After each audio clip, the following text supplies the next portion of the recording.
Hello दोस्तों, welcome to my YouTube channel.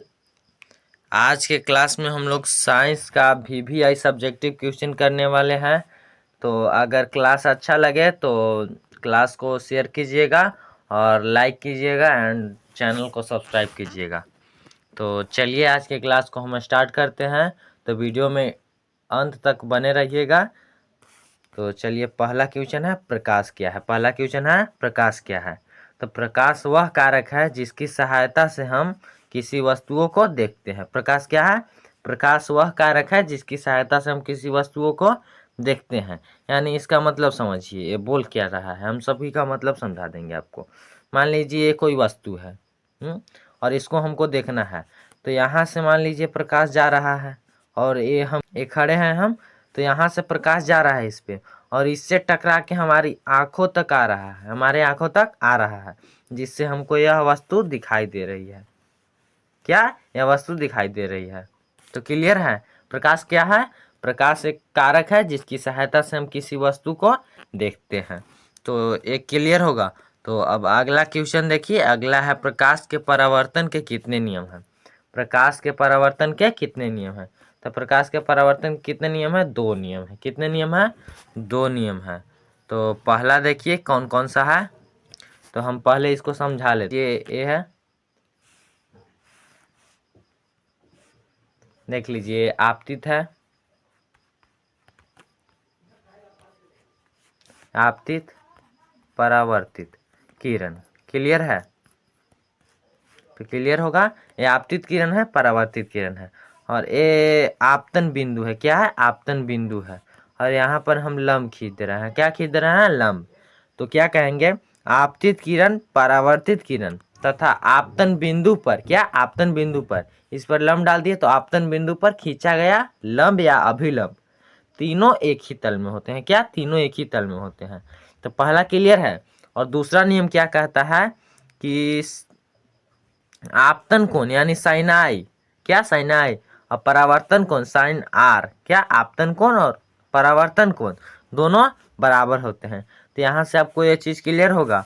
तो देखिए लिखा है यहाँ, आपतित किरण, क्या लिखा है? आपतित किरण, परावर्तित किरण तथा आपतन बिंदु पर, क्या आपतन बिंदु पर खींचा गया लंब, क्या खींचा गया लंब, ये तीनों एक ही तल पे होते हैं। तीनों एक ही तल पे होते हैं। तो ये क्लियर होगा। पहला पॉइंट ये है। और ये देख लीजिए दूसरा पॉइंट है। क्या दूसरा पॉइंट? आपतन कोण, यहाँ पर थोड़ा सुधार लीजिएगा। आपतन कोण और परावर्तन कोण बराबर होते हैं। आपतन कोण परावर्तन कोण के बराबर होता है। तो ये भी आपको क्लियर होगा। तो चलिए अब अगले क्वेश्चन की ओर चलते हैं। तो अगला क्वेश्चन देखिए। अगला क्वेश्चन है दृष्टि दोष क्या है। क्या है? दृष्टि दोष क्या है। तो आँख का वह दोष, आँख का वह दोष, क्या? आँख का वह दोष जब व्यक्तियों के नेत्र में प्रतिबिंब रेटिना पर नहीं बनता है, कहीं और बनता होगा, तो उसे दृष्टि दोष कहते हैं। क्या कहते हैं? उसे दृष्टि दोष कहते हैं। इसमें आँख अपनी समंजन क्षमता, क्या समंजन क्षमता खो देता है। क्या? आँख अपनी समंजन क्षमता खो देता है। यह अक्सर बूढ़े आदमियों में पाया जाता है। क्या? दृष्टि दोष बूढ़े आदमियों में होता है। तो क्लियर है, यह अक्सर बूढ़े व्यक्तियों में देखा जाता है। तो ये भी आपको क्लियर होगा। तो आगे इसी में देख लीजिए दृष्टि दोष कितने प्रकार के होते हैं। दृष्टि दोष कितने प्रकार के होते हैं। तो दृष्टि दोष 4 प्रकार का होता है। दृष्टि दोष कितने प्रकार का होता है? 4 प्रकार का।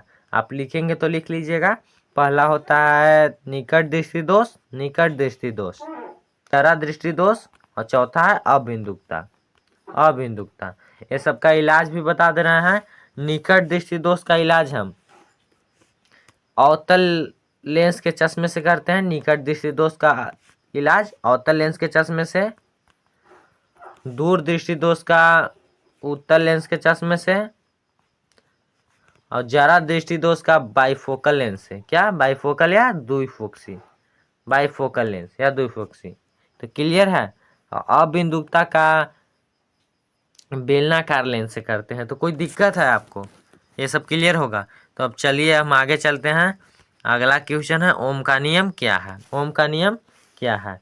तो ओम का नियम देखिए, नियत ताप पर चालक के दोनों सिरों के मध्य, उत्पन्न विभवांतर उसमें प्रवाहित होने वाली विद्युत धारा के सीधा समानुपाती या अनुक्रमानुपाती होता है। क्या अनुक्रमानुपाती होता है, यानी देख लीजिए अनुक्रमानुपाती का साइन कैसा होता है, भी अनुक्रमानुपाती आई, यही ना बोल रहा है, ये बोल रहा है यही लैंग्वेज। तो अनुक्रमानुपाती हटेगा तो भी बराबर अनुक्रमानुपाती हटा आर नियतांक हो गया वाई, क्लियर है। तो भी बराबर आई आर, क्लियर हो गया प्रूफ। तो इतना आप लोग को क्लियर है, तो ओम का नियम भी क्लियर है। तो चलिए अब हम अगले क्वेश्चन की ओर चलते हैं।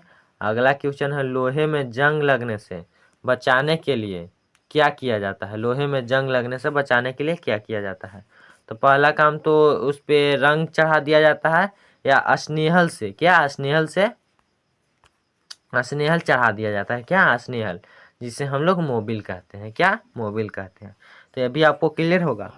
तो आगे क्वेश्चन की ओर बढ़ते हैं। तो अगला क्वेश्चन है संतुलित समीकरण क्या है। संतुलित समीकरण क्या है।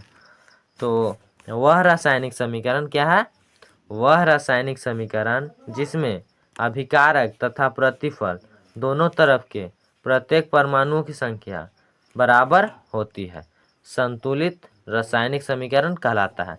जैसे मान लीजिए 2+3, क्या 2+3 बराबर 4+1, 4+1। इधर का मान लीजिए इधर का है 5, इधर 5 तो इधर भी 5, तो दोनों बराबर है, तो ये संतुलित समीकरण कहलाएगा। क्या कहलाएगा, संतुलित समीकरण कहलाएगा। तो चलिए अब अगले क्वेश्चन की ओर बढ़ते हैं। अगला क्वेश्चन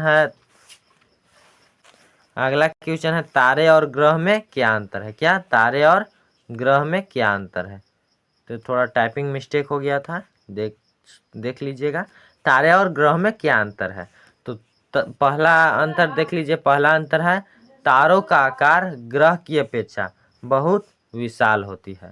तारों की आकार ग्रह की अपेक्षा बहुत विशाल होती है, यानी बड़ा होता है।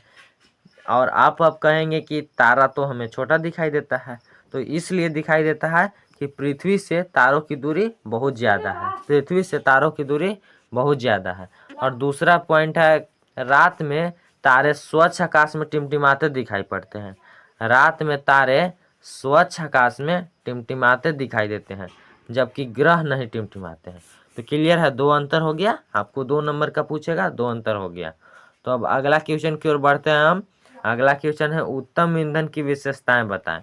उत्तम ईंधन की विशेषताएं बताएं। तो पहला विशेषता हो जाएगा कि इसका ऊष्मीय मान अधिक होता है। क्या, इसका ऊष्मीय मान अधिक होता है।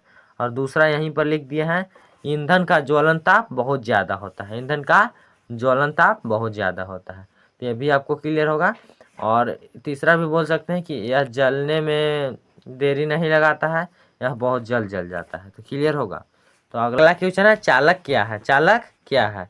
तो ऐसा पदार्थ जिससे होकर विद्युत धारा एक जगह से दूसरी जगह आसानी से चला जाता है, चालक कहलाता है। जैसे में हो गया सोना, चांदी, तांबा। क्लियर है, सोना, चांदी, तांबा। तो अगला ऑब्जेक्टिव क्वेश्चन है, देख लीजिए। ऑब्जेक्टिव क्वेश्चन क्या है, प्रतिरोध का ऐसा ही मात्रक क्या होता है। प्रतिरोध का ऐसा ही मात्रक क्या होता है, तो ओम होता है। क्या होता है, ओम। क्या, ओम। देख लीजिए यहाँ पर लिख दे रहे हैं ओम। क्लियर है। और फिर है ऑब्जेक्टिव प्रतिरोधकता का ऐसा ही मात्रक क्या होता है। प्रतिरोधकता का ऐसा ही मात्रक क्या होता है। तो प्रतिरोधकता का ओम मीटर होता है। क्या होता है, ओम मीटर। तो ये भी आपको क्लियर होगा, ओम मीटर होता है। तो आज का क्लास आपको कैसा लगा। अगर क्लास अच्छा लगा होगा तो वीडियो को ज़्यादा से ज़्यादा शेयर कीजिएगा एंड वीडियो को लाइक कीजिएगा और चैनल को सब्सक्राइब कर लीजिएगा। धन्यवाद।